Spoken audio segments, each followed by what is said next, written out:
दिनांक 31 ऑगस्ट 2024 पर्यंत अर्ज करण्यात आलेल्या लाभार्थी महिलांना दिनांक 1 जुलै 2024 पासून दरमहा रुपये 1500 आर्थिक लाभ देण्यात येईल।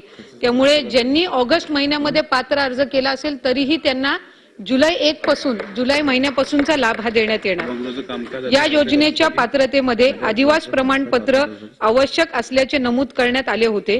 आता लाभार्थी महिलेकडे आदिवास प्रमाणपत्र उपलब्ध नसेल तर त्याऐवजी 15 वर्षापूर्वीचे रेशन कार्ड, मतदार ओळखपत्र, शाळा सोडल्याचे प्रमाणपत्र अथवा जन्म दाखला या 4 पैकी कोणतेही ओळखपत्र प्रमाणपत्र ग्राह्य धरण्यात येणार आहे।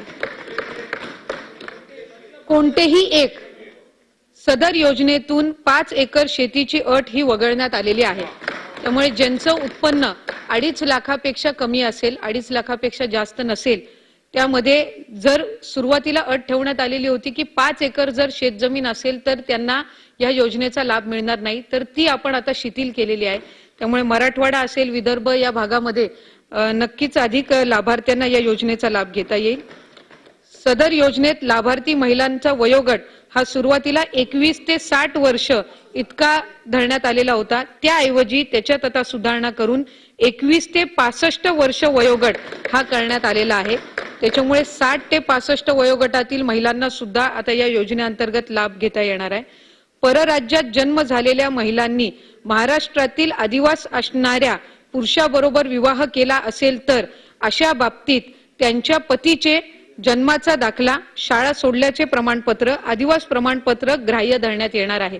खासकर आपल्या राज्याच्या वेशीवरचे जे जिल्हे आहेत त्याच्यामध्ये कर्नाटक, मध्य प्रदेश, बेळगाव इथून विवाहित केलेल्या स्त्रिया ज्या आलेल्या आहेत, पण त्यांनी जर त्यांचा विवाह महाराष्ट्रातील राज्यातील आदिवास असणाऱ्या पुरुषांसोबत झालेला असेल तर त्यांचे हे दाखले ग्राह्य धरून त्यांना लाभ दिला जाणार आहे।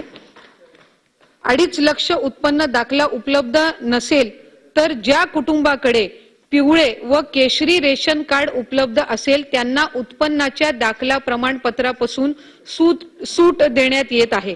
ज्यांचं पिवळं आणि केशरी रेशन कार्ड आहे त्यांना उत्पन्नाचे दाखल्याची अट जी आहे ती आपण शिथिल केलेली आहे।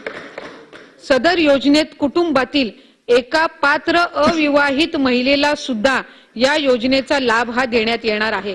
त्यामुळे घरातील विवाहित स्त्री सोबत त्या घरातील एक अविवाहित महिला असेल, मुलगी असेल, तिला सुद्धा ती जर 21 ते 60 या 65 या वयोगटातील असेल तर तिलाही आपण या योजनेअंतर्गत लाभ देणार आहोत। धन्यवाद सभापती महोदय। सभागृहाची आता निवेदनावर चर्चा नाही होणार ना? निवेदनावर चर्चा होणार नाही म्हणते। निवेदनावर नाही, आता त्या संदर्भात जसं प्रस्ताव येईल काय पटकन निवेदनावर आता काही चर्चा होणार नाही सभागृहामध्ये। सूचना आहे आपल्याला, कशासाठी एक सूचना या संदर्भात आहे का? या विषयासंदर्भात हा जो फॉर्म आहे हा फॉर्म भरताना अनेक कठीण विषय त्यात आहे, तो फॉर्म सोपा करावा अशी आपल्या माध्यमातून मंत्री महोदयांना माझी विनंती आहे। ठीक आहे, सभागृहाची बैठक आता अर्ध्या तासाकरता स्थगित करण्यात येत आहे।